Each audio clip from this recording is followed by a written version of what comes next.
Hello everyone, so we just arrived right here in the Shinjuku area of Tokyo after a 7-hour travel time in the Shinkansen, and we just checked in our hotel for the next 24 hours, 9 hours capsule hostel.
Hours capsule hostel. Very modern, very unconventional. It's currently 4 p.m. and still have some time left to discover Tokyo. So John, what do we have in store for today? We're going to visit Harajuku Station. Meiji Shrine is located in that station, and also Takeshi Tadori. We're going to visit Shibuya Station, where Hachiko is waiting for us.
So we just concluded day 1 of our Tokyo tour, and I'm already settled right here in my pod.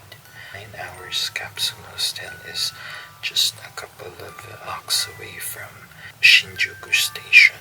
A night costs 2,500 pesos. Sleeping in the pod, it doesn't feel claustrophobic at all. It's actually very comfortable, and it's surprisingly spacious. 9 Hours Capsule Hostel is very basic, but very modern, very nice bathroom, lots of shower rooms. We were able to fit our luggage in their small locker area. We have a very spacious recreational area where one can just chill or work. However, I expected the pod to have some more amenities like TV and temperature control. So see you tomorrow for day 2 of our Tokyo adventures. Good night.